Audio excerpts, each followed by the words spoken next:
Race 1 of the weekend at the Nürburgring in the GT4 European Series. Welcome everybody to a sunny area of Germany, and it's not like the Nürburgring to be quite this good for quite so long of a day.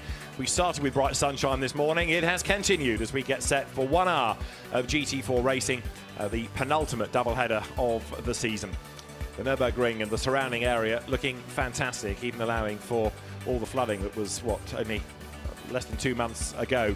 But this promises to be, as they all have this year actually, a very lively race indeed, as the field makes its way now up towards the grid, with a second pole of the season going the way of Bailey Voisin in qualifying. It's another big, busy grid as well as you look down onto the circuit there, and the cars making their way into position. Championship-wise, Bailey Voisin and Charlie Fagg, joint championship leaders with Stefan Lemeray and Antoine Potti. They didn't qualify as well, so the championship now very much advantage Voisin and Fagg, and it's going to be Bailey Voisin as the driver that did the qualifying session that will start the car. But he and Charlie Fagg being a very good combination of drivers, no argument about that. So that's the crew on pole position, and with them at the front of the grid, Thymen Nurburgring is going to start in the V8 Racing Chevrolet. So Bailey Voisin and Thymen Nurburgring on the front row. Jan Marszalowski is on the second row with the second of the United Autosports McLarens, Gus Bowles, at the wheel of it. And then the third row, Stefan Lemeray, going to try to outscore the pole car as best he can. He will start, and alongside him is going to be Joel Sturm. So from pole position, it will be Bailey Voisin to start. Charlie Fagg will take over after he's spoken to Gemma Scott. Charlie, obviously, pole position, a fantastic qualifying lap put in by Bailey there, but joint leading the championship as well. This is a tough few races ahead. Yeah, it is. I mean, points is the main thing, obviously. And as you alluded to before, Bailey did a brilliant job in qualifying, secured us another point for pole position, which helps everything. Everything at this point really does help. So, no, he did a brilliant job. And like you said, we've got to keep it clean now, but also we've got to keep focused and keep trying to win races. It's not now trying to, damage limitation and just worry about the points. Let's keep trying to win, and that's it's how certainly a very strong pairing, the two of you. Yeah, average, we're looking very good, and Bailey's just getting better and better every weekend, so credit to him. He's doing a fantastic job. All week he's done brilliantly. And just one final question, how are you finding the track here at the Nürburgring? I love Nürburgring. I love the place. I love the piston class as well, with the steak on the hot stone. That's the coolest part. So, but yeah, the circuit's really good too, so hopefully we go well. Well, if it's a good weekend, we know where to find you tomorrow night. Exactly, yeah. See you there. Have a good one, thanks. Thanks a lot. Yeah, the Piston Clouser is the legendary restaurant just down the road. Other restaurants are available, I hasten to add. Right, the grid forms then. 1 hour of racing, and we are about 5 minutes or so away from the formation lap getting underway. That's the car that is second on the grid, the V8 Racing Chevrolet Camaro, with Thymen Nurburgring to start. Yacht Ropange will take over. That is the type of car that, with all the grubs, has always gone well around here. Think back to the days when it used to be Duncan Heisman that raced the car. I have a vision of a wet race here with him hanging the tail out every lap coming off the last corner. But the Camaro rather, always goes well around here. Thymen Nurburgring proving the point in the qualifying session this morning. And after a tough start to the season at Monza, this squad has fought back very nicely, and a win would be very well deserved indeed. We've got some interlopers this weekend because GT4 is strong in Germany. There's the German Championship, and some of those have come into the Championship. One of them, Jan Marszalowski, third on the grid. Let's go back to the grid, though, and join that Camaro with Gemma. Obviously, up the front row is where you want to be. Coming into that first corner is fairly tight. Do you think you guys can push forward and claim back a position here? Yes, I think so. Our race pace is very good. We had a hard time in qualifying, but as you can see, Thymen put it together. So we're really happy with that because we know our race pace is strong. So I'm confident we can take the spot on the podium. You said you had a hard time in qualifying. What was the problem?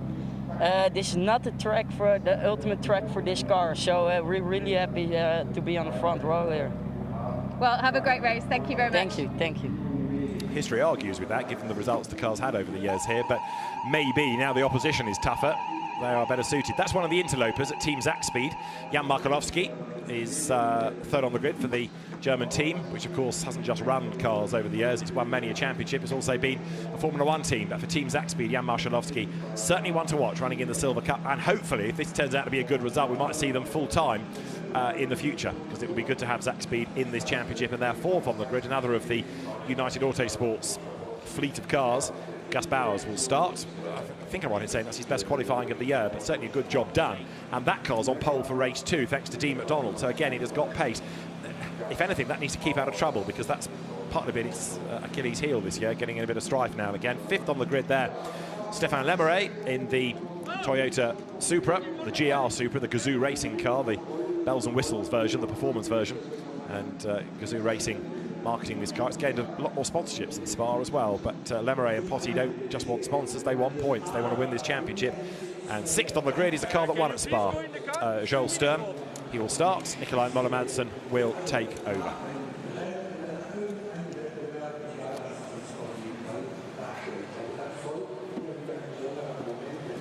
So Joel Sturm clambers on board.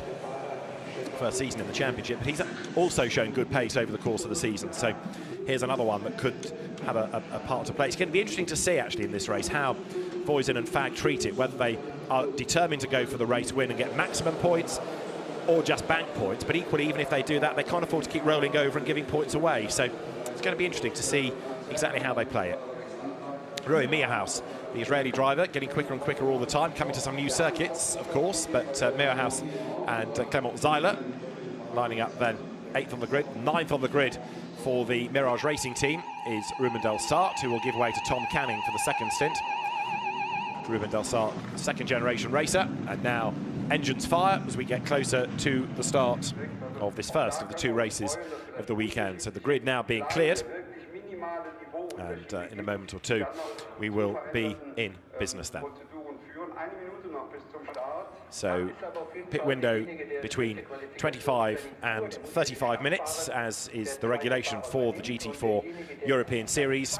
And of course, with some cars on this grid being Silver Cup, evenly matched drivers, with some being Pro-Am, differing pace of driver, because of course the Pro is going to be the faster of the 2. So there are some cars that are going to be a little quicker within the second part of the race.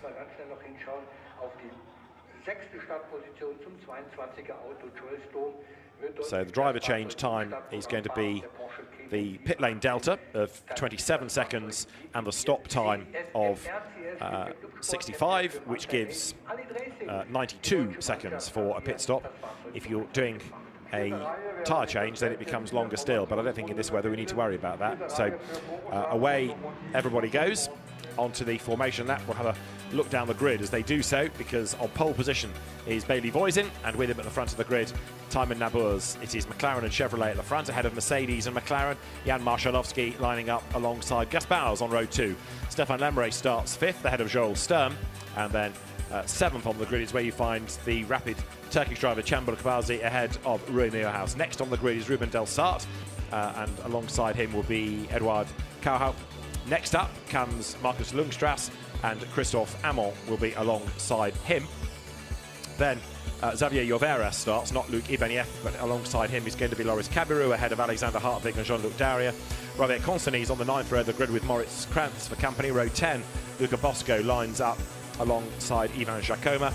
And then on the 11th row of the grid, Fabien Machel, one to watch in Pro-Am, and Cesar Gazzo, who was an outright winner, of course, at Zandvoort. Next up comes Sebastian Bode, and then the car of Max Wiskirchen, then Philip Barber and Paul Everard with the Acker ASP Mercedes, ahead of Wilfried Casabon and Phil Durr.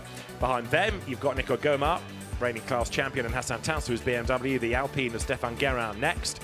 And alongside him, the soloist in the race, Gregory Faisal. He does the whole race on his own, so his pit stop's going to be a bit longer as a penalty. Robert Haub is next, alongside Eric Clement. Jean-Luc Bobelic starts on the 18th row of the grid, with quite a bit of work for Jim Pla to do. Patrick Zamparini brought in at the last minute in the Toyota Supra, replacing Piotr Hodson this morning. Row 19 is Paolo Maloney alongside Gilles Vanelay, not Hugo Condé. Vanelay drives first. The 20th row, Pascal Bachmann and Christian Gysi. And then row 21 is Mauro Ricci. He will be the first driver there before giving way to his son, Benjamin Ricci. So the cars making this run up towards the rolling start will get themselves in formation in a moment.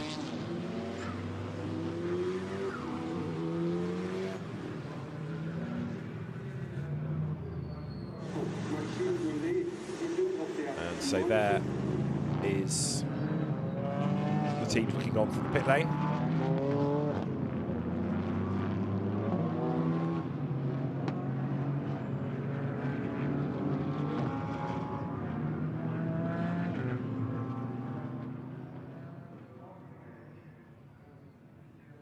So as soon as the cars get closer to the end of the lap, they'll get themselves in order, and then we will be good to go racing. The field forming up now into position, up towards the chicane, and then 1 hour of GT4 action will be underway. Number 2 Mercedes there, making its way up the hill.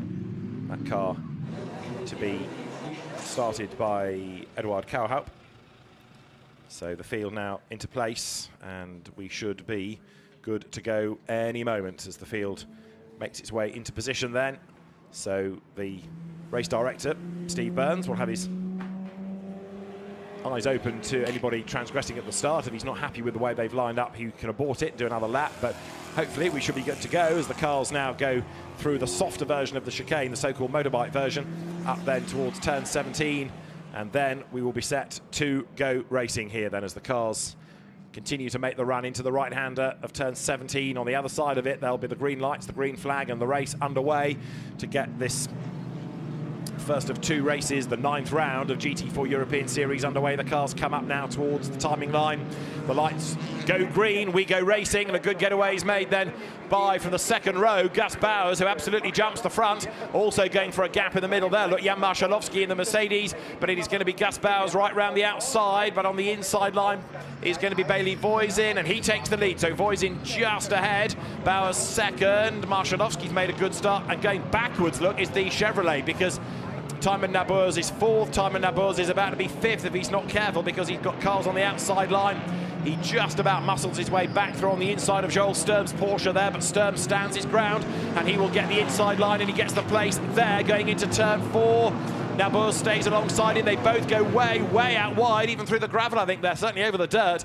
Went Timon Nurburgring, and the Chevrolet has the inside line. The Camaro alongside the Porsche down towards turn 4. They're still absolutely side by side as they turn in. So Bailey Voisin leads, second Gus Bowers. It's a 1-2 at the moment for the United Autosport squad. That's Rory Meerhouse being forced out wide in the white and yellow Audi, rattles its way over the curb and back onto the racetrack. But the 2 McLarens, fleet of foot on the opening lap, they lead. 3rd, Jan Marszalowski. 4th now is Sturm. 5th, it is Nurburgring. And 6th, Luc Chamboul-Akbazi in the BMW. Stefan Lemeret is 7th as they make the climb up the hill now.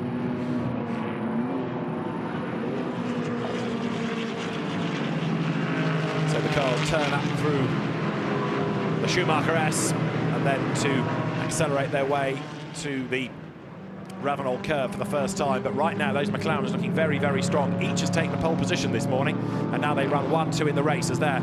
Eduard Kauhaup gets overtaken by number 30, which is going to be started the Alpine in this race by César Gauzot. So César Gauzot goes by, picks up the place, and the cars now make the run through the Ad Van Bogen as there to the inside line and up the curb as well. Goes Ruben Del Sar, falling away a little bit as the pack now descends upon the chicane for the first time. Through that left-right flick, going to be really bold to overtake. There was an effort made in the background, and it's come to nothing, look, because the car arrives backwards. One of the Mercedes has been turned around, and that looks like Jean-Luc Darrier's car. I fear it was the team speed car Robert Constantin Audi that made the move, and it wasn't really on at that chicane because it's more of a flowing corner. It's not a start-stop as other chicanes. So the net result is that number 70 Mercedes gets turned around, and Jean-Luc Darrier will be very grumpy indeed about that. So there's Joel Sturm pressing on, Spa winner, but he's under attack, look, because Timon Nurburgring in the grunt. Go Chevrolet's right there behind him, and running 6th is Chamboul-Akbazi as well, as the cars now drop down towards turn 3 once again. We've also got the yellow Audi very Clermont into the pit lane, early doors. Leaders go through out of turn 4 into 5 now, and the lead gap at the end of the first lap, Bailey Voisin to Gus Bowers, was just over a second. So despite how close they were into the first corner, it's evened out a little bit now. So the field turns through, turns downhill, and as far as the race lead is concerned, Voisin trying to build that gap. Now the danger is going to be the Jan Marszalowski Mercedes that runs in 3rd place, because that car has been very rapid indeed, and in terms of the championship has got nothing to lose. They're not fighting for the championship, they just want a race win. So that car, in a way, they need to just be mindful of. take into account its relative pace as the leaders accelerate their way through lap number 2 then. So pit window 25 to 35 minutes. And as I mentioned a little while ago, this 92-second pit stop time, but the race leaders accelerate through. There, number 2 going by is Edward Kouwhoop, and behind him, Rui Meerhuis. So having been off the road, he's dropped down the pack a little bit. And number 70 of Jean-Luc Daria has got going again after its spin, but a long, long way. Oh, and it stopped again. So, I promise you, Daria did get going, but has pulled off within the Mercedes arena. Right place to park, I guess, if you have to park. But that car, with the damage, going no further. And the fact that it's out of the race, he's only going to get... As there, one of the McLarens makes a mistake. That was Gus Bowers out of 2nd place. So Gus Bowers off the road, little mistake coming out of the chicane. And that gives now a free ride to Bailey Voisin, but it also gives 2nd place to Jan Marszalowski, who goes through under attack. Bowers wants the place back, but it was all self-induced that. He ran out wide. And the opportunistic Mercedes gains the position. I was about to try and say that with the Mercedes out of the race, number 70, that gives the stewards, if you like, more ammunition to look at a penalty for the aggressor at the chicane. But for the moment, it's all eyes on 2nd place. Jan Marszalowski has gone through, as you see, but he's coming under attack from a rather red-faced Gus Bowers, who wants that position back, and he wants it back pronto. 4th is Sturm there, 5th Timon Nabors behind Joel, then 6th Chamberlain Barzi, 7th is Stefan Lemeray, the Toyota, not really making the progress he needs to make now.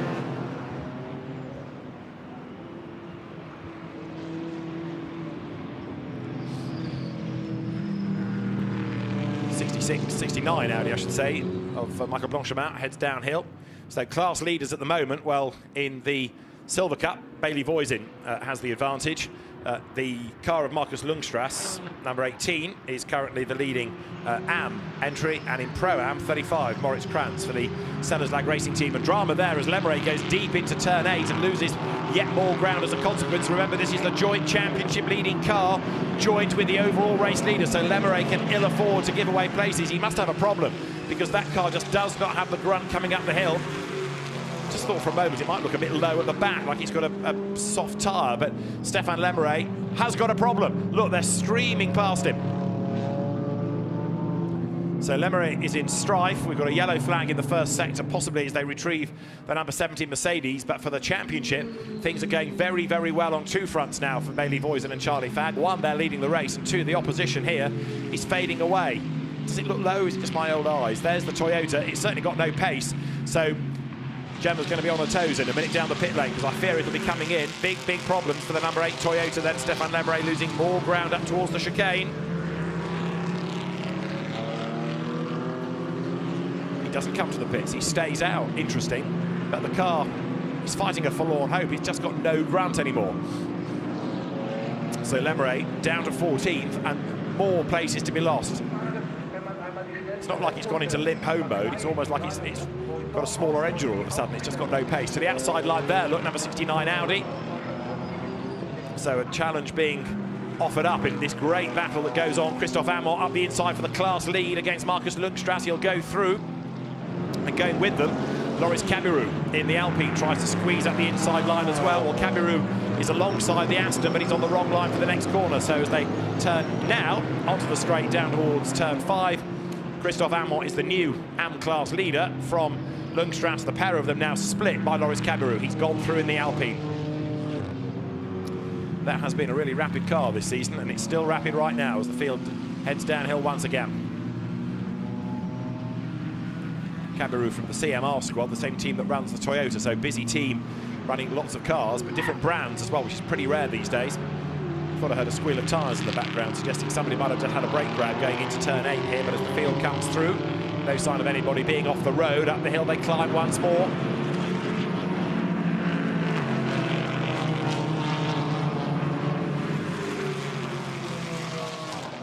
Over the curb they ride. Number 2, Edward Kouwhoop, under attack now from Rui Meerhuis, trying to fight back, but Kouwhoop hangs onto the place.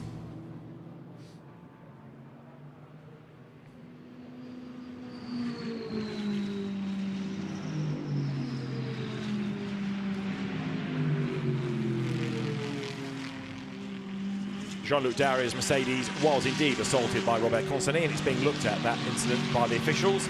We've gone green in the first sector, and we're almost at the end of the first lively 10 minutes as Bailey Voisin leads now by 2.4 seconds.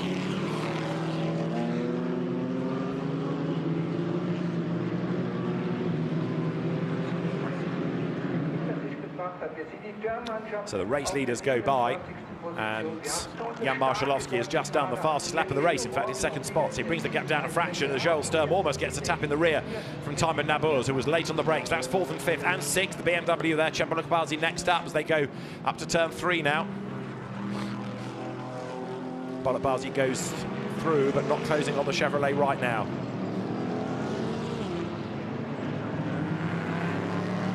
Number 17, the V8 Racing Squad, the Dutch team with the Chevrolet. But up front, the very aero-friendly McLarens of United Autosports, the only team to be running one of those cars this year, hold sway. Number 69 is the AM leading Audi, Christophe Amont at the wheel of it.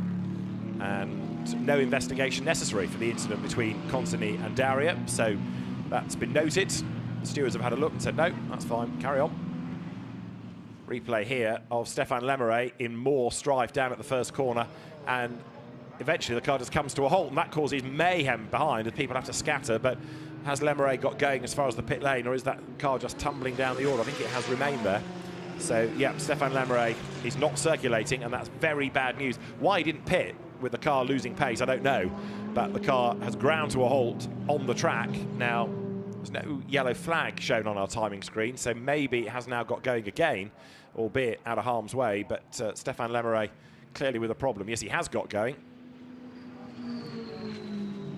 And off the road has gone Christophe Amont, so he's just thrown away his class lead. Does that put Markus Lundstrass ahead of him in the Aston Martin? It should do, because, yes, he'd gone through anyway, and then there was contact. Edouard Kohoop getting into the back of Christophe Amont and turning him around. So new class leader in AM, goes back the way of Markus Lundstrass.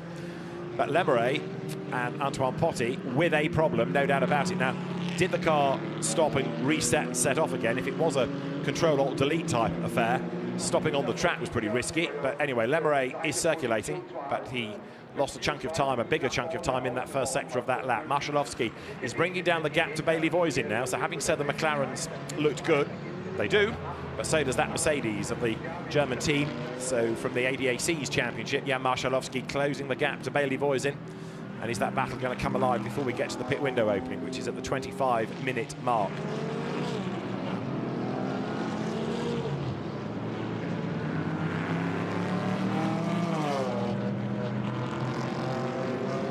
There's Markus Lundstrass, who is doing his usual thing here and being very, very quick in the first stint. And then Henrik Pedersen, who takes over the Hella Pagid Racing 1 entry, just isn't as quick, so that car falls away. But Lundstrass trying to remind people how good he is, and he's doing it again. So rising to the challenge, getting on with the task in hand here.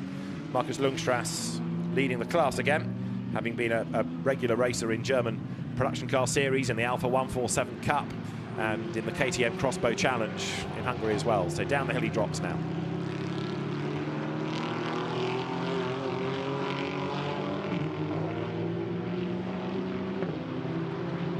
Despite the damage to the car, Edouard Kohoop there trying to keep at bay Xavier Lloveras in the Mercedes.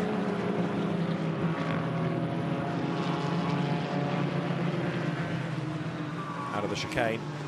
That was a very gravelly part of the racetrack earlier on in the day, with so many people having dragged rubbish onto the circuit. It's been swept, but it's got dirty again, partly with junked rubber, partly with gravel as a challenge is made, and Lloveras goes through on the inside line there, picks up the place, and out wide goes Kohoop, which also now brings Robert Consani into the mix in the pink Audi to the outside, and he's done it, he's gone by.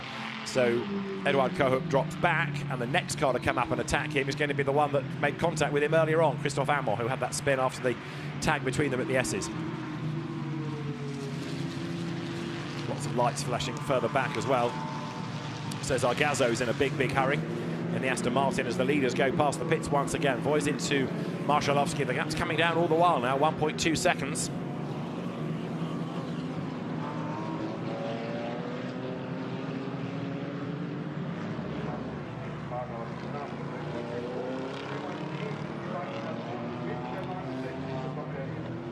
So down towards the right-hander of turn one they come, and there, look, a challenge made on the inside. That says Zargazo. Zandvoort winner making a move against Edouard Kohoop. He goes through, and also at the outside line now comes Fabien Marchal. He tries to get around the Mercedes, he does, so that's significant as the Pro-Am Audi of Marchal fights forward. Behind as well is number 11, the BMW of Hassan Tanzu. That's coming through the order nicely. So lots going on in this, no question about it.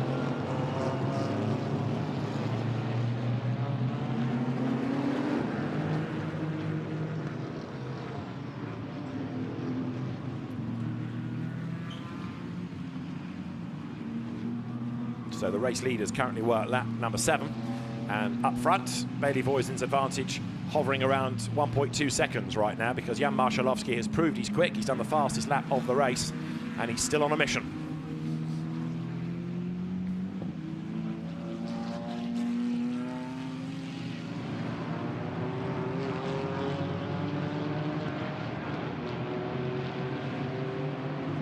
Race leaders make the climb up the hill once again here.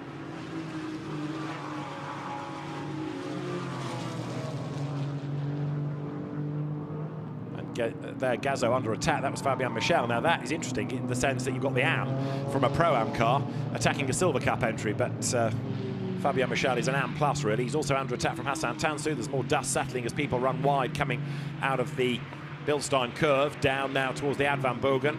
Speed building all the way through this section of the circuit as the race leaders have just gone across the line, with the margin between them being now 1.2 seconds once again.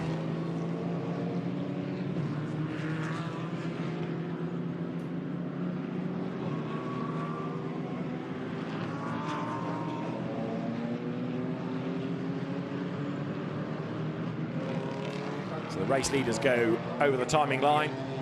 The midfield battle comes through. Xavier Lloveras at the head of that queue, ahead of Consani, ahead of Gazzo, who's on the move as well. Christophe Amon still involved, but having lost his class lead, he's actually lost quite a lot of ground to Marcus Lundstrass. And down the pit lane has just come number 2 Mercedes, so Edward Kohoop down the pit road, suggesting that the damage has got worse on that car after the contact early on with Amon.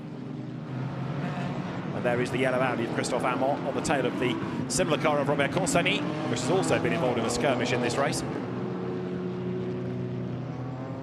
The field accelerates again down through turn 5. So right now the lead gap 1.2, Voisin to Marszalowski. Gaspars runs 3rd, Timon Nabours runs 4th, 5th Chembol at Balzi, 6th Loris Kabiru, and then it's Lundstrass from Meohas, Krantz and Delsart to round out the top 10. Stefan Lemeret is in the pit lane. So the troubled Toyota, well, it did get going, and somebody else that we've lost somewhere, and we haven't got to the bottom of how, is Joel Sturm. So the Porsche that was running in the top 5, top 6 early on, that has dropped a long, long way down as well into last place. Must have been a spin out of view. But the black Porsche has had dramas, which is pretty significant, but you can see the woes at the CMR stable, the Supra, bonnet up, big problems. So anything now in this race is effectively a test session for tomorrow to try to make sure that that car is fit and well. So Stefan Lemeret, very frustrated indeed. That car might be able to go back out, but as I say, only as a test. Mercedes number 13 comes up towards the line. This is the second place car, Jan Marszalowski, chasing after Bailey Voisin, who's doing what he needs to do, hanging on to the lead in the first stint. Marszalowski is going to hand over the Zach Speed car to Theo Nue, who won his class in the championship last year. So it's a really good combination here, even though Nue hasn't been seen all that often in the European GT4 series. He's been racking up the miles in this car in the German championship, so looking good. There it is in second place. 3rd, Gus Bowers, having made that mistake that interrupted the flow of a 1-2 for United Autosports. And a car off in the background, look, coming out of turn 17. You just saw at the top of the shot there, a car in the gravel. And there it is, and it's the number 3 Toyota. Not a good day for Toyotas, this. That is Wilfried Casalbon in strife. Everybody else comes pouring out of turn 1, and we've got another battered Mercedes with bits hanging off the back there. Casalbon is out of the gravel. He's got the wipers on, but he has got going again, which is the good news. Spits gravel onto the racetrack, but he's away back into the fray. Yellow flags withdrawn then, as there number 74 of Sebastian Bode goes through, chasing after the Hassan Tansu BMW.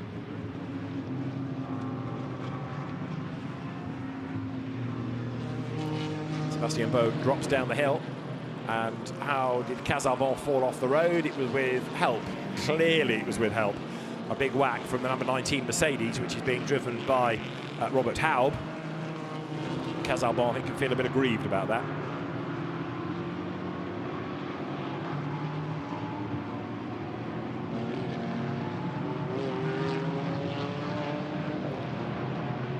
Cesar Gazzo making progress.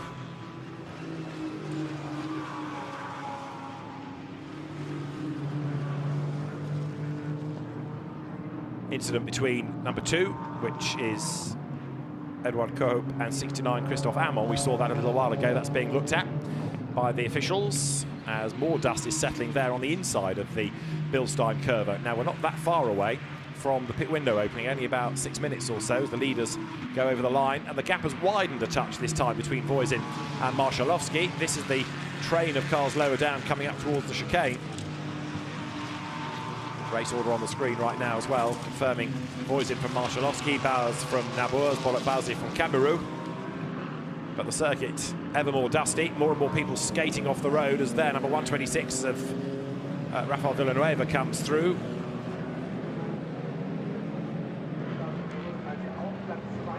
Vavra at the wheel of that car at the moment, I should point out. The passenger window peeling off Fabien Machal's Audi, but he's got himself up past Hassan Tansu, who is under attack now from Sebastian Bode as they go through.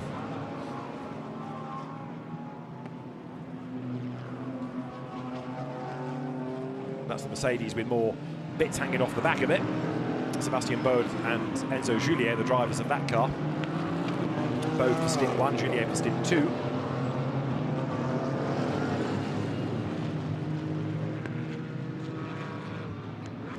And nose to tail here, number 15 of Xavier Lloveras, now right onto the back of Robert Consani, although they've traded places, Consani making progress forward, but the Mercedes wants that spot back again. It's curious, that Mercedes just hasn't really shown the pace here, even though they had a win at Paul Ricard earlier on in the season, and you kind of expect that car to be a front runner, but this weekend it's just been a little bit off the pace for whatever reason, but hasn't looked as good as normal.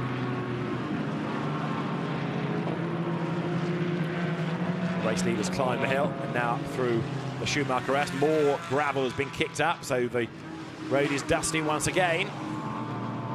And it was the Porsche, I think, that was doing the kicking that time around. So Alexander Hartwig's car having made the error. Leaders go through and now drop downhill once again.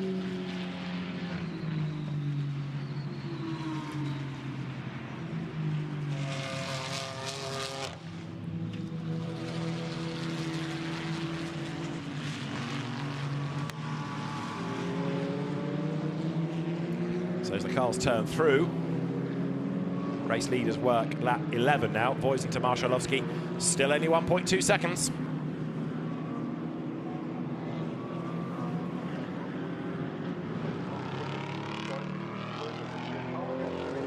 Big battle on here as again Sebastian Bode thinks about where he can make a move, and also lower down you've got Ray Moyhouse and Moritz Krantz. Krantz in the yellow Mercedes on the back, trying to fend off Ruben Del Sart's challenge in the Aston Martin. He's not a million miles adrift either. 3 minutes now to the pit stop window opening. In a number of cases the AMs go first, so they'll be in quickly. Expect much shuffling of the order here.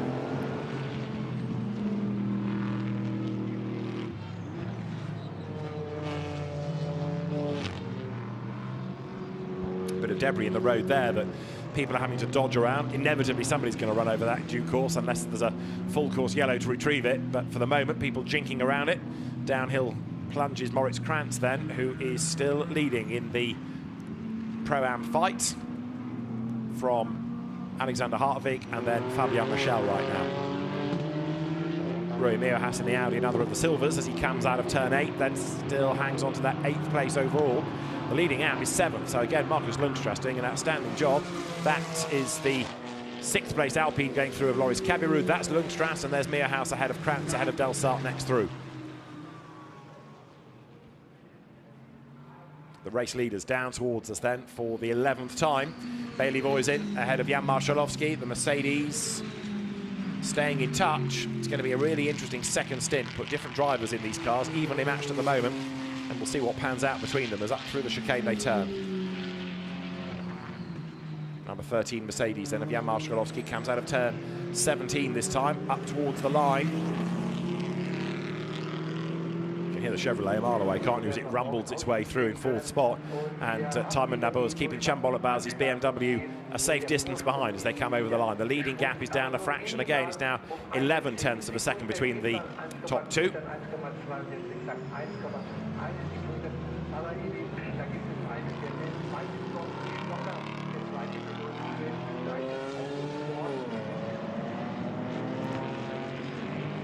So Gus Bowers, you're looking at in that 3rd spot, comes towards the end of his stint potentially, because if Dean McDonald has a pole position to his name, does it make sense to put him in the car a little bit longer? He's got the pace.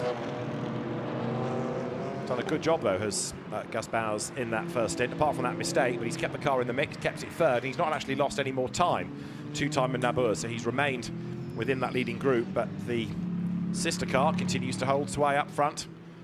Bailey Voisin at the wheel of it. He's been learning a lot of new circuits this year. This is another of them, but a second pole position. Very, very impressive indeed. All his other racing, of course, done in the UK. But Bailey Voisin comes then out of the turn 8 right-hander to the eye. That gap is down again. Now, it's not yet been less than a second, but it could be on this lap. Is this where UA brings Voisin into the pit lane and puts Charlie Fagg into the car? If he starts defending, he's going to lose time. So that would be, in a sense, a bit of a false economy. He might keep the lead, but he'd be losing time against the others. So let's see what the plan is. 13 seconds now to get the pit window open. It will be open by the time this car exits the chicane. And so United Autosports has a decision to make this time around. But you can see how the gap has come down on this lap alone. Pit window opens, up to the chicane. Now comes race leader Bailey Voisin. And we'll see what line he takes on exit, whether he goes for the pit lane or not. The answer is he stays out. The Mercedes chases. And it's the other McLaren that comes in third place. Look, so Gus Bowers bails, gives way to Dean McDonald. That's the first car into the pits out of the leading gaggle as the window opens. That's perfect timing, actually, for the front runners for a change. Quite often it opens midway around a lap, so it helps the stragglers, but this time around in has come Bowers, and I think also in Ruben Del Sart there in the Aston Martin 55 to give way to Tom Canning.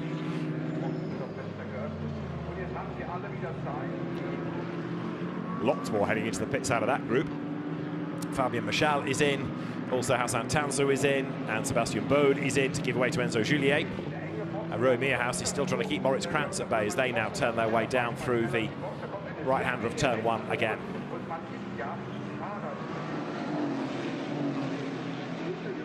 Driver change there, now it gets Bowers, in gets McDonald.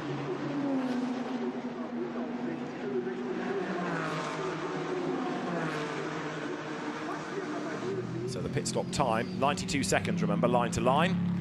The team's policing that, making sure that it's adhered to. Then that car can be released.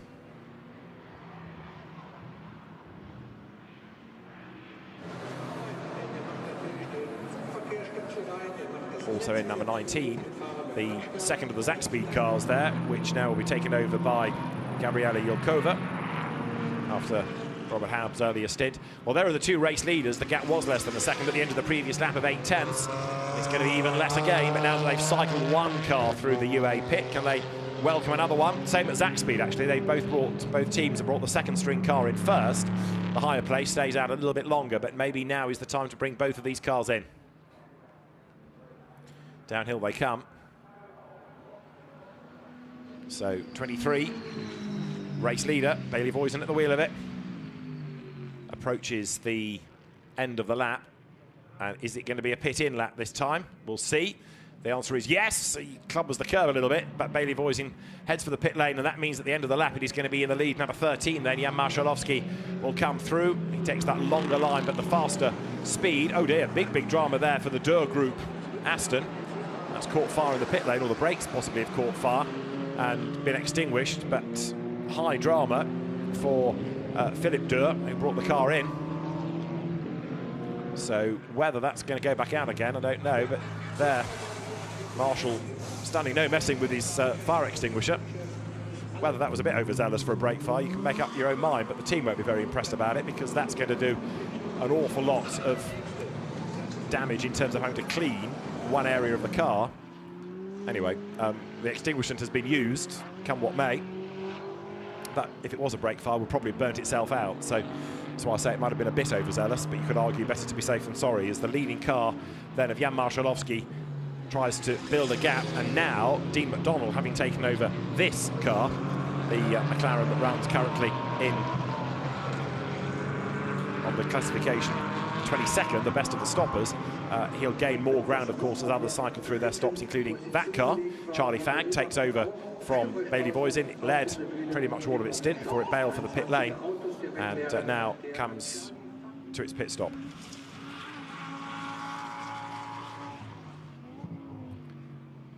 So the pit window remains open. There's still plenty more to come in and serve the mandatory stop. You have this 10-minute window to do it, and 23 is set to be waved away. JD Hemmings, it looks like on the radio there, to Charlie Fagg to say, OK, now you can go. And out goes Charlie Fagg into the race and stays ahead of the sister car, so maintains track position. We've got the McLarens through together then. The next question is where they are going to be in relation to number 13 Mercedes when that pits.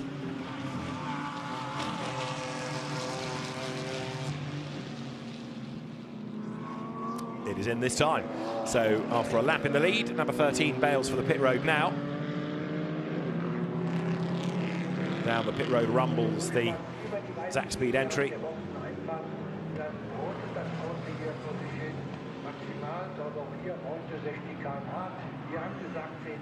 So the field currently on lap 15, and Thymen Nabur is yet to stop, takes over the race lead.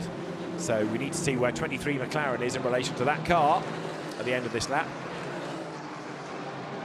Jan Marszalowski gives way, and taking that car over, Theo Nue, who, as I was saying earlier on, is a class champion, reigning class champion, so very, very quick indeed.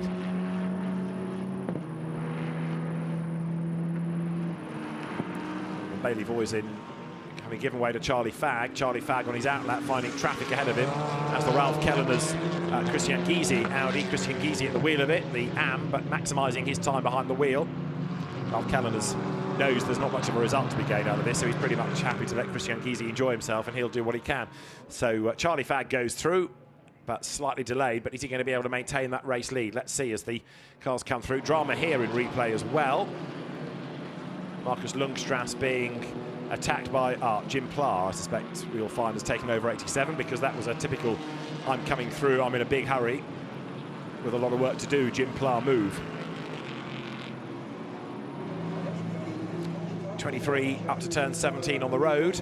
Down the pit lane slowly goes the Mercedes, but it's going to jump ahead, isn't it? So number 13 Mercedes on the pit stops is going to jump ahead. It does indeed, but it's going to be close by the time it gets to the line for turn 1. Here's the McLaren on the outside line. Charlie Fagg tries to make the move, and he just gets in front, but goes deep into the corner, gets run out wide. And so now Theo Nue secures the advantage. So a change on the pit stops then. Theo Nue goes through that pit stop time, 1 minute 32.7 seconds.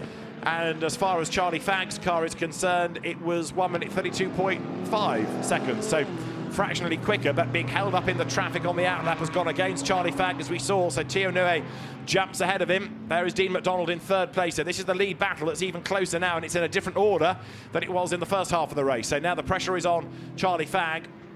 1 lap longer into his stint to try and get on top of Theo Nue before Nue gets into a rhythm and gets confidence in the car.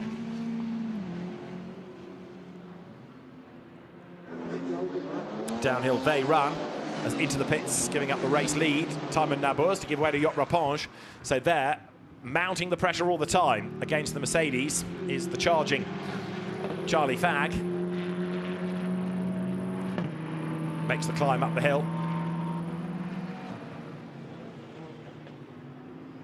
They dance their way over the curbs, but Charlie has got the pace, he's staying with it, which is the good news. He's not letting the Mercedes get away, so we're on for a good fight now between these two. That McLaren, which has taken 3 race wins this year, up against a real interloper, first time out in the championship. So Zach Speed versus United Autosports. It is Theo Nue taking on Charlie Fagg, but actually the McLaren looking the quicker at this section of the circuit, running wide, trims the lawn on the outside as it runs up against the dirt there into the chicane. So certainly the McLaren has got the pace, but the Mercedes just grew in width a little bit there. Up the curb they both ride, and so a move at turn 1 has to start here, doesn't it? Through turn 17 neatly, get a good run onto the pit straight, and then attack at the first corner. Away from a crowded pit lane goes Yot Rapinge. And there are the race leaders that go by. It's all going to bunch up, isn't it, for 4th and 5th as well. So, as a lap ago to the outside line looks the McLaren. Back into 3rd place then is number 32, and the Chevrolet Camaro 4th after the pit stops. Fagg now getting a bit more committed to all of this. 26 minutes on the clock. Tries the outside at turn 2. The inside for 3 is what he wants, but if he can get the outside line here, the road would come to him for the next left-hander, but sorry, the next right-hander, I should say, but he elects not to do it. The Zach-Speed Mercedes fends him off for the moment. Wide over the curb there goes Theo Nue, the race leader. But Charlie Fagg right there behind him, so now he's having a different sort of a race. His co-driver was able to control the pace from the front, but now it is Charlie Fagg being the chaser, not the chased.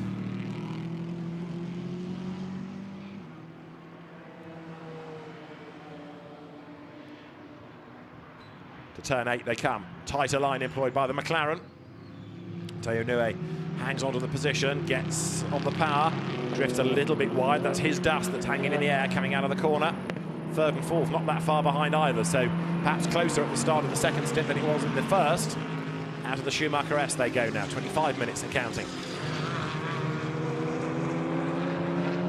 Theo Nue trying to swat away the challenge from behind, courtesy of Charlie Fagg. Yet to pit Alexander Hartwig's Porsche, by the way, so that leads the way, but the pit window is about to expire, isn't it? So that car, if it doesn't come in the next 2 seconds, it's going to end up with a penalty because the pit window is now closed and the number 26 Porsche in the lead, but not shown as having done a pit stop.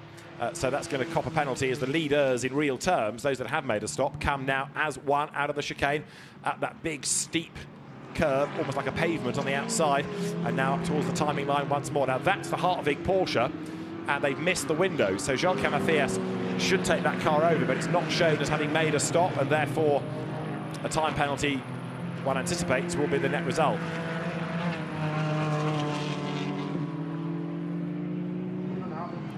It is still Nue ahead of Fagg. Dean McDonald is closing as well as they make the run now up through the arena, but a good effort this by Theo Nue because he is keeping at bay Charlie Fagg's challenge, no question about it.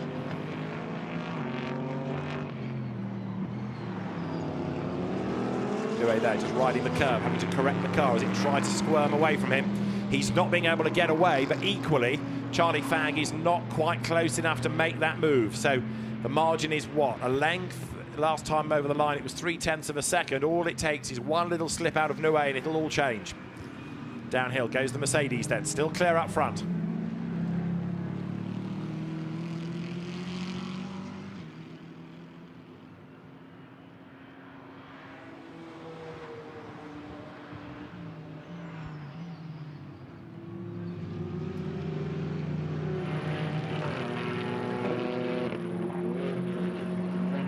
So lap 18 for Alexander Hartwig, who is in the pits, but too late. And the race leaders coming up towards the timing line. I say race leaders, they are realistically the race leaders, because as soon as that Porsche rejoins, it'll fall back into place. There it is, but it's all too late now. Joelke Mathias will get in, but for what purpose? A penalty looms, and therefore a race result goes by the board.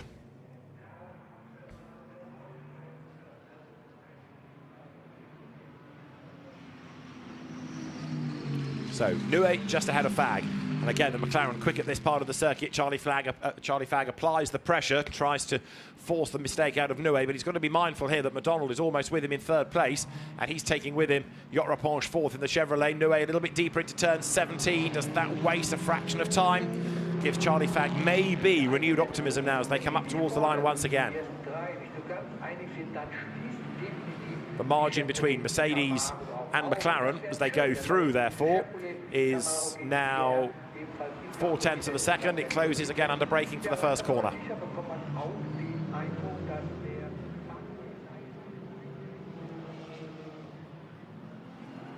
So through they turn, almost as one now.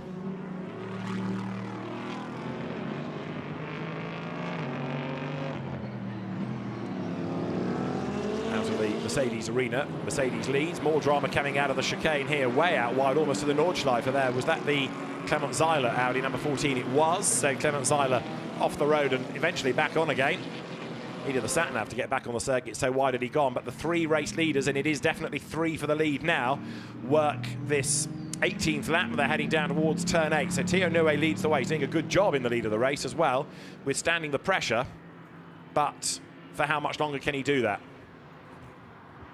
Again, deep into turn 8, closing up onto the tail. Number 23 McLaren right there behind. So Charlie Fagg still tries to make Nue nervous, make him make an error.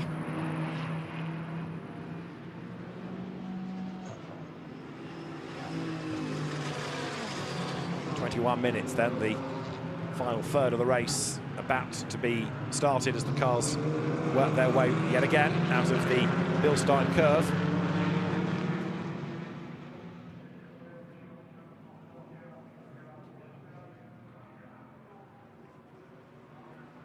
So they're going through Mercedes versus McLaren.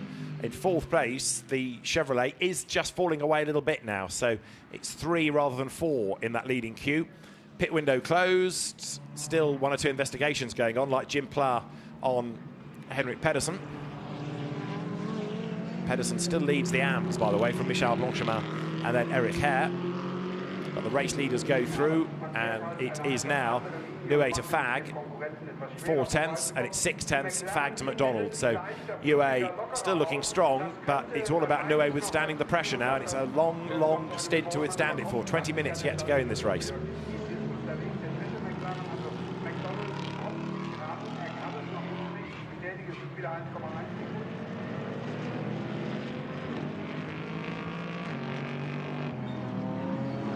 So the cars accelerate now up through turn 4.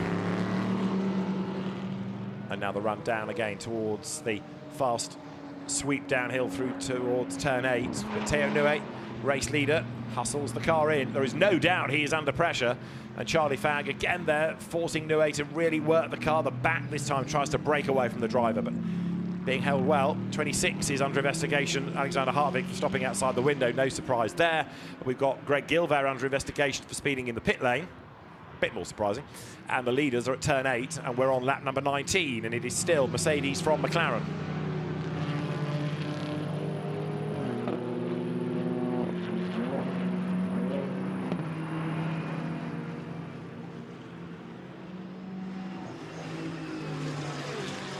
So the race leaders make the climb into the Bilstein curve.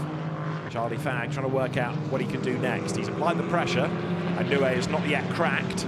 So does the McLaren have better pace anywhere? This is a section where it has looked good in the past, but Theo Nue is doing a really good job of hanging on in there, isn't he, right now? The leaders come towards us on this lap number 19. Through they turn. Dean McDonald just having lost a length or so, but Charlie Fag very definitely is taking the battle to Theo Nue. Sitting in the dirty air, he's asking a lot therefore out of the tyres, so ideally that move needs to come, and it needs to come pretty soon before it has the negative effect on the rubber. Nue doing everything absolutely right though, hanging on to position, hanging on to that lead. Comes through, over the line.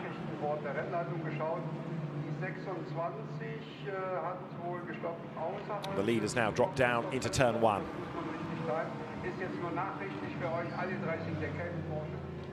So 001 on the Lumi rank says position 1 for number 13 Mercedes, but Charlie Fag is right there, even closer this time. It was half a second over the line, but the gap is down as they come through the arena, then into turn 3. Clock ticks on down. Nue takes a massive chunk of curb on the inside line there to try and shorten the line, to try to gain an advantage out of that, but to no avail because Charlie Fag just won't go away. He's still in touch.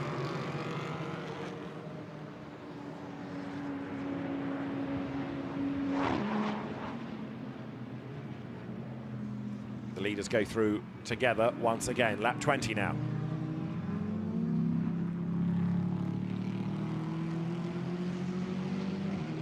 Timon Nabuz is the really, Jock Raponge, I should say, is the really frustrated one in 4th, because that car just cannot quite get close enough to the more recent GT4 creations from McLaren and Mercedes.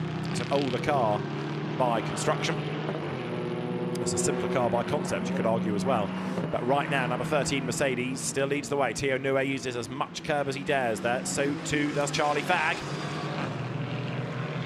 But is the change going to come as they head now into the left and right through the Bilstein and Ravenel curves? Theo Nue, sponge-like, soaks up the pressure from Charlie Fag, who in turn will be mindful of where Dean McDonald is, although Dean likewise will be being told on the radio perhaps best not attack your teammate who's going for a championship here.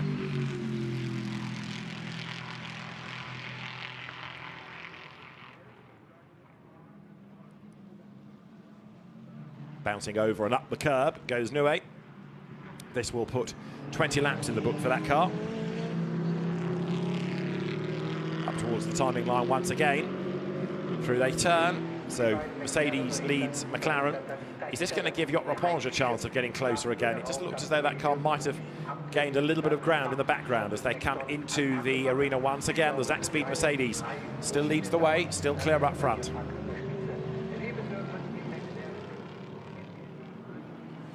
Charlie Fagg applying more and more and more pressure now, but he's going to have to make a move sooner or later. Is he close enough to make a move, though? Not quite, is he? Still a length or so too far back.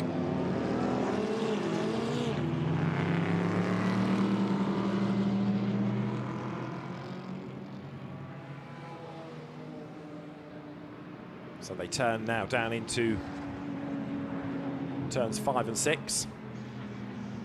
Thierry Newey at the wheel of the leading car, and you can see just how hard he has got to work. So an Aston Martin driver last year with success in this championship. A drive-through penalty is being given to Joel Mathias for Alexander Hartwig stopping too late. And there the Mercedes, with quarter of an hour on the clock, leads the way. But still there is just nothing that can be done by the McLaren in second place, because Charlie Fagg here drops back on the climb up the hill. That's where the grunt of the Mercedes seems to score, but then other sections, the aero of the McLaren just cuts through the air very nicely and brings him back into the mix. Blue and orange McLarens, that traditional Bruce McLaren orange colour that was pioneered through Bruce's time in charge of the company, whether it was on Formula One or Can-Am sports cars, and has been brought back as the McLaren colour of late. But there, Thierry Newey in the red, white and blue mobile colours, long-time supporters of Zach Speed's GT Racing, leads the way. A team started by Eric Zakowski, continued by his son Peter Zakowski from Group C Racing, predominantly with Fords, and also German Group 5 into Formula One for a time. Remember the Zach Speed Formula One cars of the mid-80s, then into FIA GT, into GT4, ADAC GT Masters. It's a team that's never gone away, always remained successful, always remained strong, and could be on for a win here in the European GT4 series for the first time as Thierry Newey leads Charlie Fagg down towards turn 1. Bailey Voisin must be the most frustrated man in the house, because he did everything right in his stint, and yet they're chasing for a win, having led all of the first half of it.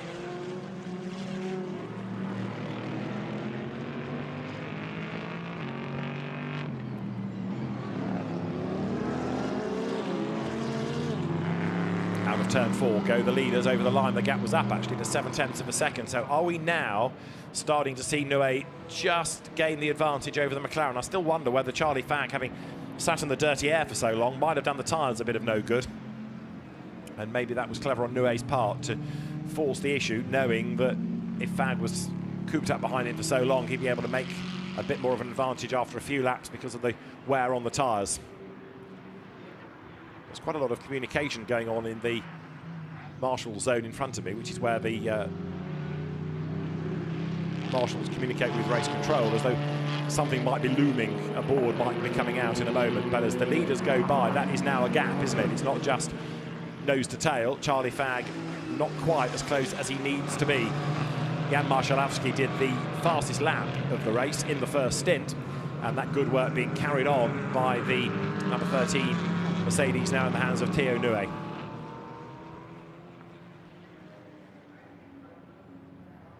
Now what can Charlie Fagg do? Does he take a lap or so to let the tyres recover and then push again, or can he no longer push? Has that car gone past its best?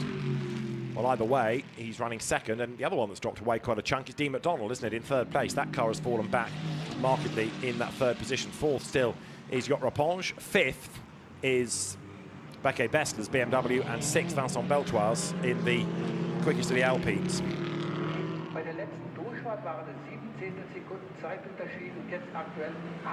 So the leaders go through. 0.7 of a second last time, 0.8 of a second this time. It's now starting to piece together somewhat, isn't it, for the Zach Speed Mercedes, as Thierry Newey goes round the first right-hander. Charlie Fagg still does the chasing in second spot, but are we now looking at this becoming a Mercedes win? It just looks as though, lap by lap, things are getting a little bit more settled up front.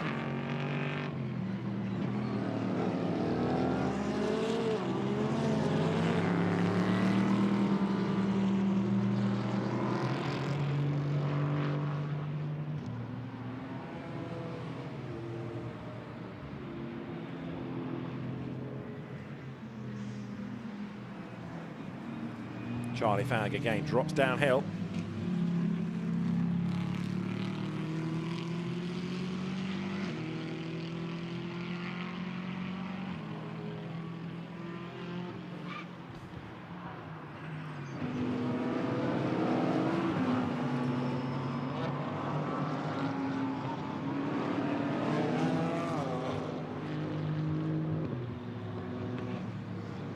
Now, what's going on in the classes? That's your Pro-Am leader, Greg Gilbert, despite the fact that the window's peeling out of the side. I think it's been taped up in the pit stop to no avail, but they've taken over the lead of the class. Jakob Knoll, having taken over from Moritz Krantz, has fallen back into second place, and third in Pro-Am now, Jagish Gedik, who's replaced Hassan Tansu in number 11 BMW. Number 15 with Luki Banyeth at the wheel of the car, comes up the hill. But Greg Gilbert looking for yet another Pro-Am win. They had one at Monza, they had two at Paul Ricard, one at Zandvoort, one at Spa. So they've been the dominant crew. Greg Gilbert and Fabian Michal are 6th out of 9 races beckons then right now. As there is number 15, Mercedes, which, like I said earlier on, has just not really had the pace all weekend.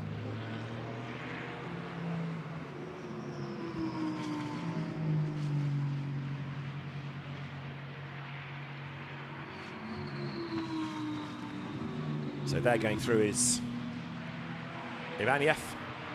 This car running 10th and 10th in class as well, 10th overall, 10th of the Silvers, but it's about to be 11th, I fear, as Greg Gilbert, the Pro-Am leader, comes up to have a go. Gilbert mounts the attack now for turn 1. Start it here, see how it pans out around the corner. So the leaders go through. The lead margin over a second now. It's game over. I think Theo Nue has done it. He's cracked McLaren. But Greg Gilbert, with 9 minutes on the clock, is about to go 10th overall, goes through on the inside. Good move, that. And there's just nothing that Mercedes can do. That just does not have anything like the pace of, say, the Zach Speed car, does it?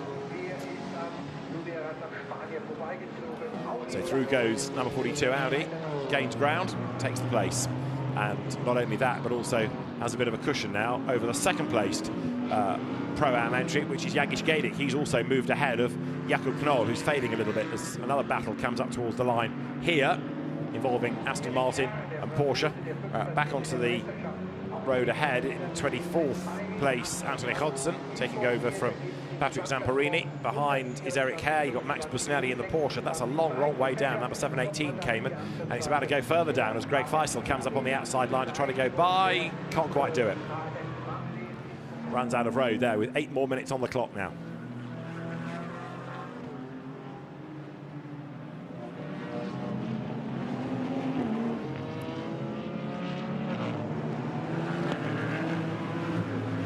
So it ended up with quite a few heading for the pits, but Max Busnelli is about to try and make a move here. The Cayman out of Pro-Am up against Eric Hare's Aston, but he can't find a way round on the outside line, nor the inside there either. That Porsche has been a quick car this year. It has been twice a class winner, but it's another one that just does not have the pace here for whatever reason. Ivan Jacoma did the first stint, Max Busnelli taking it over. He will start tomorrow's second race, of course. It's one driver, one qualifying session, and you start the race that you did the time for.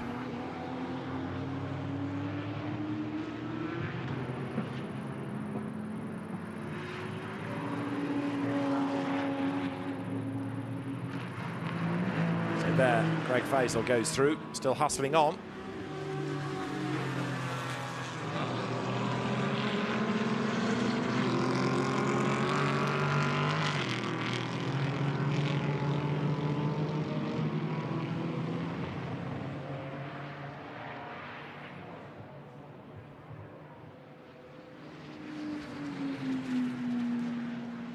So as the Porsche comes up to the outside of Eric Hare's Aston Martin, there's a gap just about, but I'm not convinced that Busnelli's going to get it done in time for the chicane. He's going to try, and he does go through. Brave stuff there. Committed to the line, and ultimately Eric Hare had to lift because the line was just nowhere for him to go. Busnelli had occupied it. So Max Busnelli does go through all of that work for 25th place, a long way down, but it was a good move and it worked out well. A replay of another drama here. That was Konstantin Lachnau's number 27 Aston getting involved, and others scattering as he ran a bit wide, having been delayed and having been given a bit of a hit and shoulder as well but they all survive, more or less, as there to the inside goes Jim Pla, getting up past Joachim Matthias.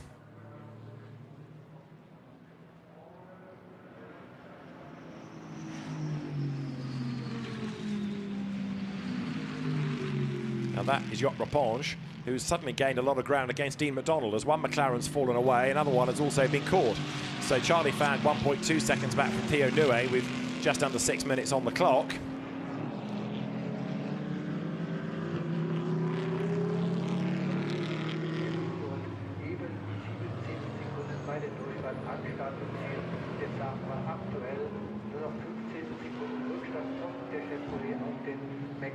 Aber vorne an der Spitze, da hat sich das Ganze irgendwie wieder zusammengeschoben. Out of turn one they run then. This starts lap 26. We're going to have time for certainly 2 more laps at the end of this. I think probably that's about it. Incident between Jim Pla and 19, which is the Gabriela Yelkova Mercedes being looked at by the officials. The other Zakspeed Mercedes here has a 11/10ths advantage, so Charlie Fagg is trying to fight back as best he can, but it's a tall order against a very competitive car that's got a lot of Nürburgring data. Number 17 drops down the hill, Jock Rapponge.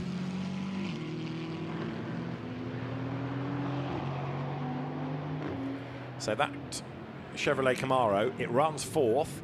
It is closing on Dean McDonald, has definitely closed. Half a second is the margin, and there's just about time to make a move. If there is a gap, if an opportunity presents, it'll be a proper bit for position.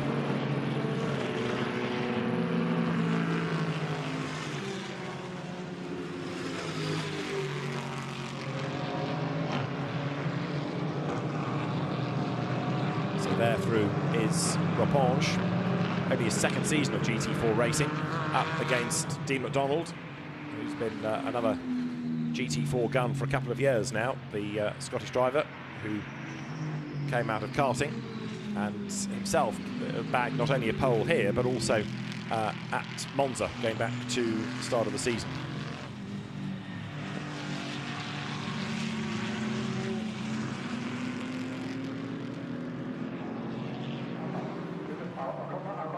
So the leaders over the line. They've got traffic ahead of them as well. So 2 more laps, they will be on the clock. Through they turn. A flash of the lights from Nue to say, I'm coming. He's got over a second in hand from Charlie Fagg, but with back markers around, that could all soon dissipate, couldn't it?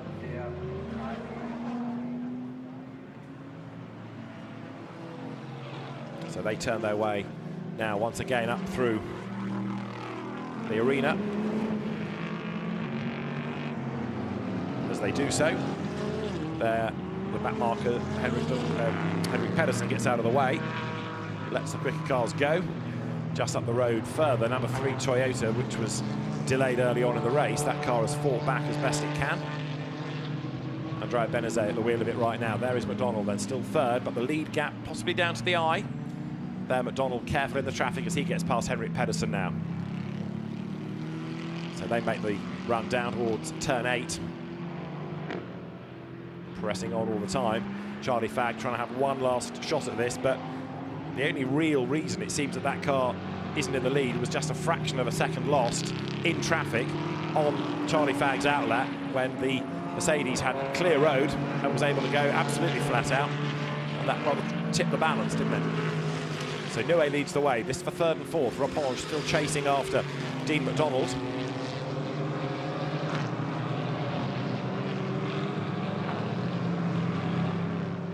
Slippery surface flag there at the chicane, and Greg Faisal going ahead of Eric Herling, getting it all wrong and spins into the pit lane. So too much speed into the chicane. He got the move done, but then lost not only the move, the place he gained, but about 3 more besides. So 1 up, 3 back for the Audi. There are the leaders, and as McDonald fades away now, Charlie Fagg is going to have one last chance. They're about to start the last lap of the race then, as they come now up to the right-hander of turn 17. Towards the timing line they come. Andrea Benezet's Toyota is just up the road ahead, so last lap, through they go, and the margin has come down to half a second, so Charlie Fagg is having one last go, darts to the inside line to try to unsettle Theo Nue, but Charlie Fagg has got to attack everywhere here. Out of the arena they will come in a moment. This is turn 2, this long looping left, and the McLaren gets closer and closer and closer.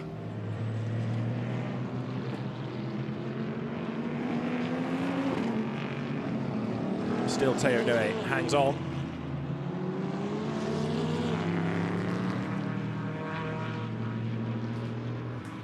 On the run here down to turns 4 and 5. Now, is there an opportunity for Charlie Fagg to be able to pounce down at the bottom of the hill? Again, that Mercedes, Theo Nue, just having to work the car a little bit harder. He knows there's a McLaren looming large in the mirrors. He's under huge pressure. He's coped with it well. There's the occasional slip, but it's never amounted to enough to give Charlie Fagg a chance. So, Zach Speed versus United Autosports, Mercedes versus McLaren. Again, Nue's deep into the corner. That gives Fagg a chance. He brakes late, but it kind of washes out on the other side of the corner, doesn't it? That's where the Mercedes gets planted sooner, drags itself up the hill, that big front-engine grunt-and-go Mercedes. And then it's at the next part of the circuit where the aero will help the McLaren, but I think it's too late. Theo Nue is just about far enough ahead now to cement the race win as the cars come yet again into the Ravenel curve, then the Bilstein curve. And a race win beckons, doesn't it, for Theo Nue and for Jan Marszalowski, who started that car. Charlie Fagg is almost there. Is he going to throw everything at it? Of course, with Stefan Lemre and Antoine Potty not even finishing, not scoring, this is very, very good news for them for the championship. They don't want to blow 18 points, and it could also be that with number 13 being a guest, it ain't going to score anyway. So, although there's pride at stake, it doesn't matter for points, come what may. Marszalowski then up the curb, comes now through, not Marszalowski, forgive me, Nue comes now out of turn 17. Checkered flag is at the ready, and it's going to be a race win for the Zach Speed Mercedes then. Jan Marszalowski and Theo Nue take the win from Charlie Fagg and Bailey Voisin. And look at that for third in the background, nose to tail over the line. Dean McDonald and Gus Bowers just hang on with Yot Raponge and Timon Nabours behind. So a very, very close finish for third place. Coming home for fifth will be the BMW of Beke Bessler.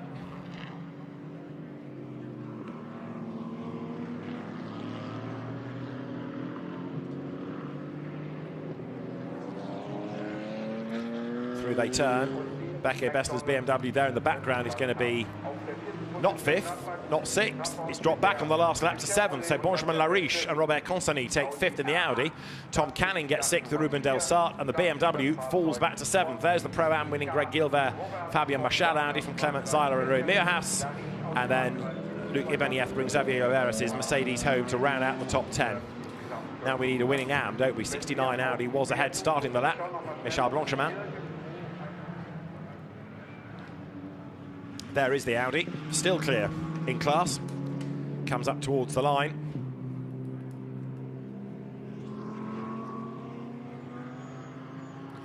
And the checkered flag is awaiting. So it's a win for Christophe Amont and Michel Blanchemin. Despite damage early on, despite a spin, the Audi comes home ahead, with second of the AMs being Patrick Zamparini and Anthony Hodson, best result of the year. And third, Paul Tysgens and Pascal Bachmann in the Aston Martin. But well done to Theo Nue and Jan Marszalowski, winners, outright winners of the Silver Cup.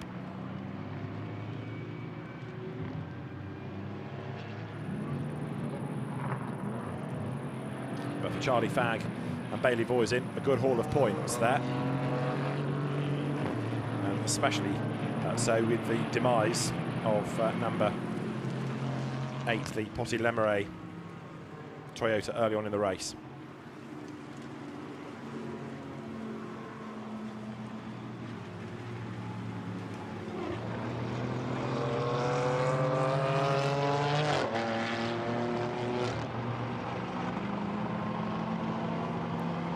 So the driver's coming to the end of the inlet, going offline to get the pickup to help with the ride height, to help with the weight of the cars.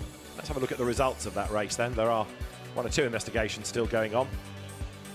But a win for Theo Nue and Jan Marszalowski, and with that car confirmed as not scoring points, it is effectively a win for the United Autosport McLaren drivers. They do score points despite coming home second. They will take maximum points because they are behind a non-registered car.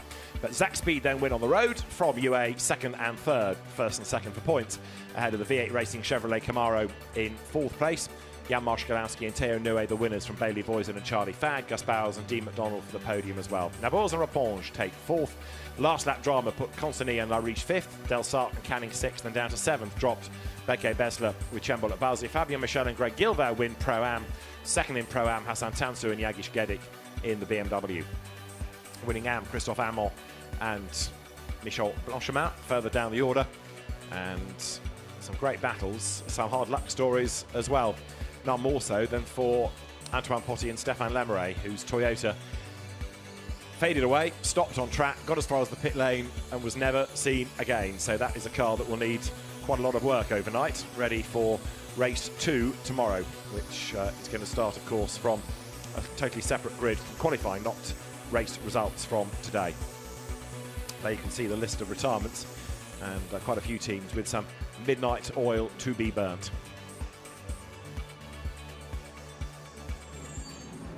So the winning drivers in the three classes make their way into the Parc Fermé area.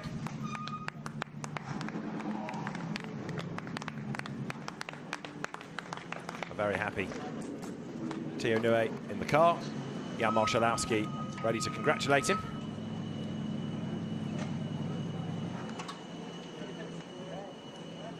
They will, in a few moments, make their way to the podium, but hopefully we'll be able to hear a word or two in advance of that.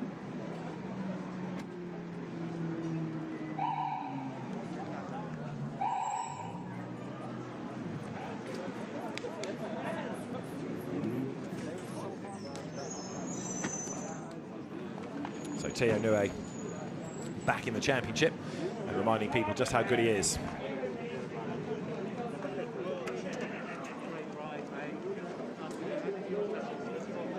Charlie Fagg and Bailey Voisin. Somewhat frustrated, Charlie Fagg, as he takes off his balaclava. Tried everything, but just could not find a way to unsettle that Mercedes. And had it not been for the traffic on his outlap, it could have been a different story. He could have been the one having to defend. But everything done slowly and with a certain amount of resignation there.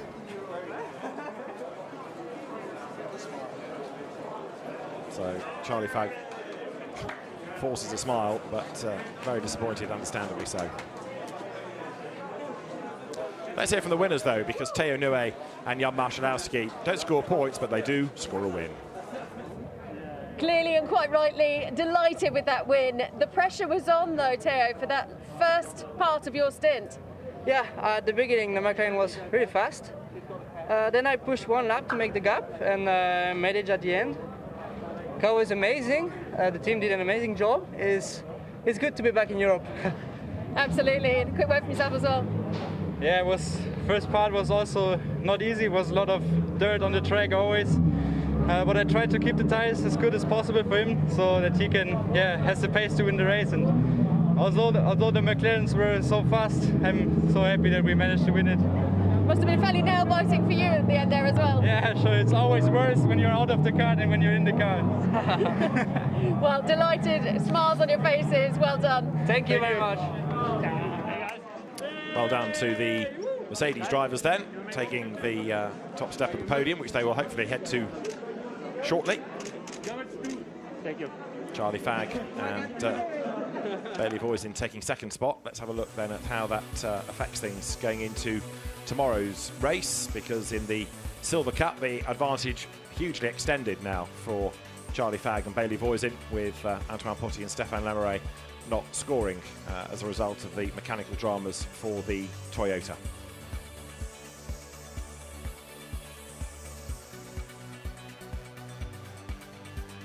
Let's hear from the second place drivers then. A frustrated Charlie Fagg along with Bailey Voisin. Bailey, Charlie, not quite the result you were working for, but Bailey, you started off there absolutely brilliantly. Yeah, it was a great opening few laps, to be honest. It was great that we could start on pole after qualifying this morning, but yeah, great few laps. Managed to pull a bit of a gap to first of all the McLaren of Dean and Gus, but then also to the Mercedes. So that was great, and then we boxed and passed over to Charlie, who himself did a great job. It was just a shame that they managed to get the better of us today. But some brilliant points for the championship, and we're really chuffed. Well, you certainly were putting on a huge amount of pressure, Charlie. Yeah, it's tough. A bit gutted, with the second, and Bailey did a mega job. Just on the outlap, we got quite a bit of traffic, which hurt us, and that was the main reason we lost that today. But fair play, they did a brilliant job in the lead, and as much as I tried, I couldn't quite get by. But great championship points, so keep moving on. Well, the fight's still on. Exactly. Cheers. Well Thanks done. a lot. So hopefully they'll follow the train of drivers up to the podium now and get things underway. The final action on track of the day here at the Nürburgring. In Pro-Am, Fabien Michel and Greg Gilbert way clear. They keep racking up the wins, so it's no surprise they're dominating the championship ahead of Luca Bosco, then Max Busnelli and Ivan Jacoma, with Jim Pla and Jean-Luc Bobelic next in the standings. Maxime Soulet is fifth after only a part season, but he's ahead of Stéphane Guérin and Antoine Leclerc, who come next. So the second race for the GT4 European Series tomorrow, and we'll deliver plenty of drama because it'll be the drivers that finished today starting tomorrow. So different drivers to take that starting stint. In the AM Cup, Michael Blanchemin and Christophe Amon now clear of André Benazet and Wilfried Casalbon after a bit of a difficult race for them today. Max Trasoldi and Paolo Maloney third from Nico Gomar and Eric Hare. Benjamin Ricci next, ahead of his father, who missed one race at Spa, Paul Teisgens and Pascal Bachmann. Seventh from Chembol Abazi, Marcus Lundstrass, and then Henrik Pedersen, his co-driver, come next.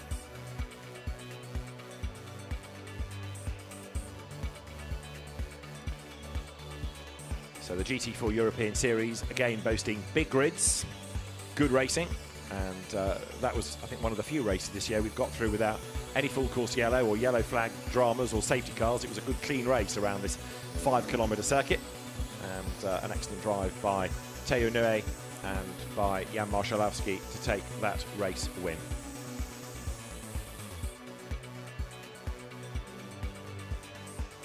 Two more races, of course, to round out the season after this weekend.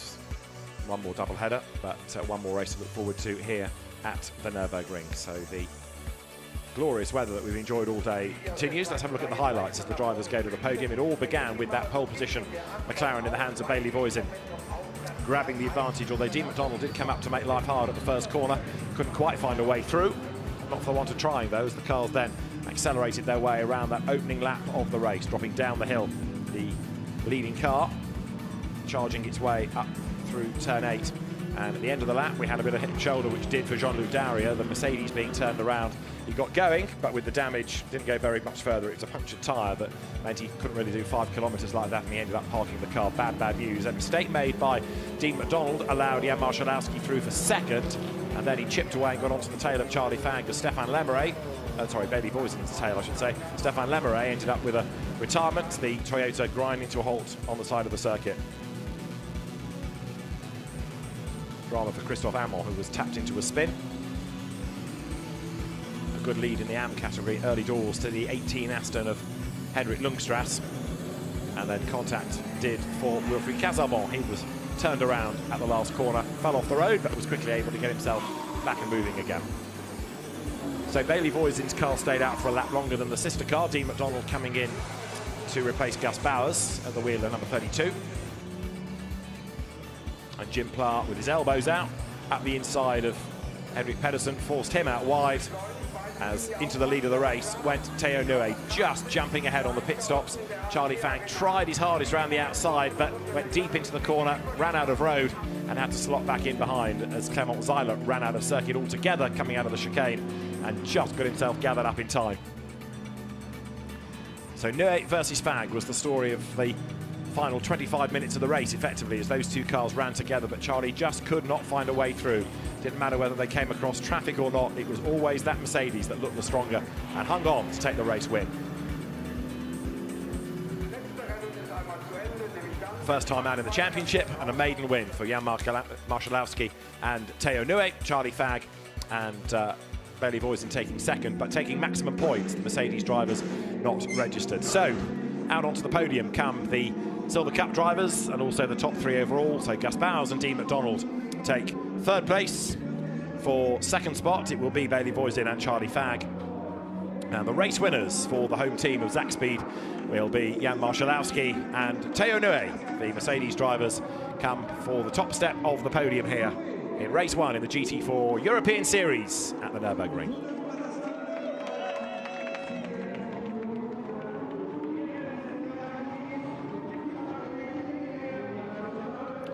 Zakspeed represented on the podium as well at the end of a great race win.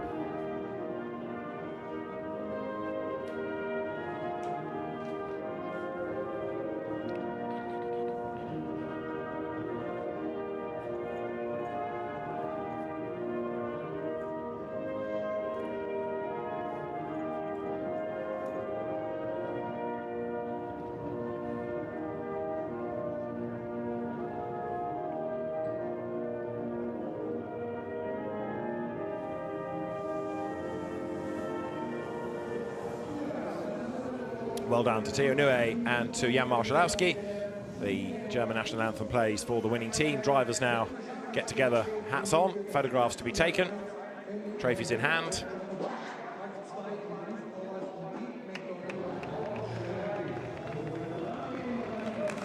And a big round of applause from those in the pit lane. So congratulations then to the Silver Cup drivers, who now get the champagne to spray as well at the end of race 1. And hopefully spare overalls provided ready for tomorrow as well.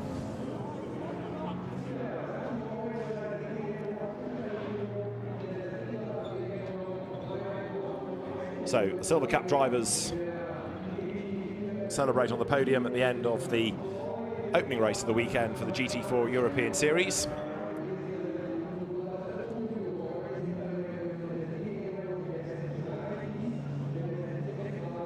They will make their way back to the teams to go and discuss what they can do for tomorrow.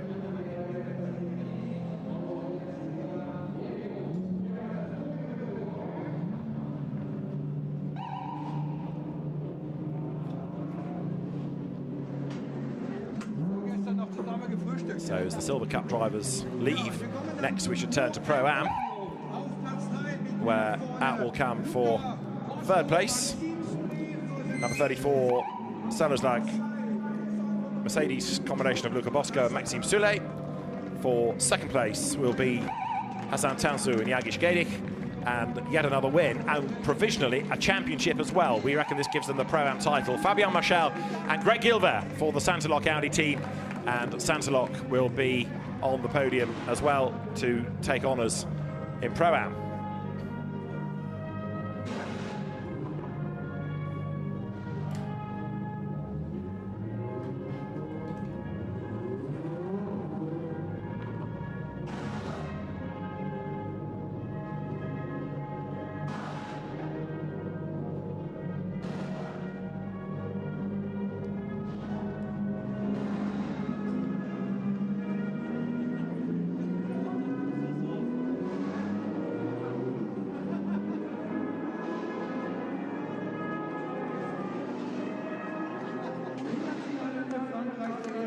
So well done to the Pro-Am teams, and congratulations to Fabien Marchal and Greg Gilbert for, what's that, 6th win, and the championship as well. They all get together for photographs, and are they going to be generous to one another and keep the champagne? Or are they going to spray?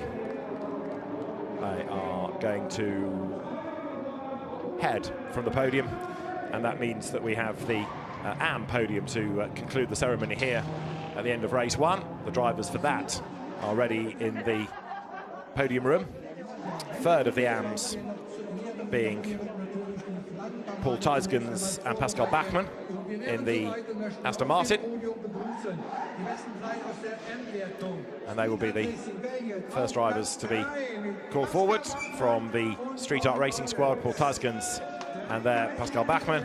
For second, number 33, again from the SVC Sport Management squad of Patrick Zamperini and Anthony Hodgson. So Patrick Zamperini brought in this morning, but getting a class podium. And the category winners, Christophe Amon and Michel Blanchemin, scoring honours in the AM competition in the Audi run by the team Full Motorsport. And they too are represented on the podium.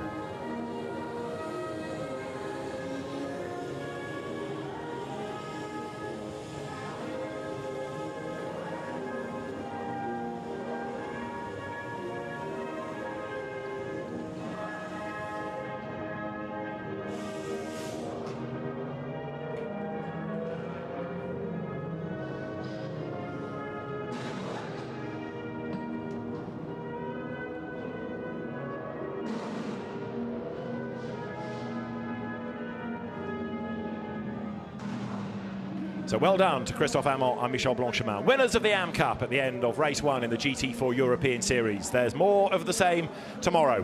We'll see you for that. From David Anderson at the Nürburgring, for today, it's goodbye.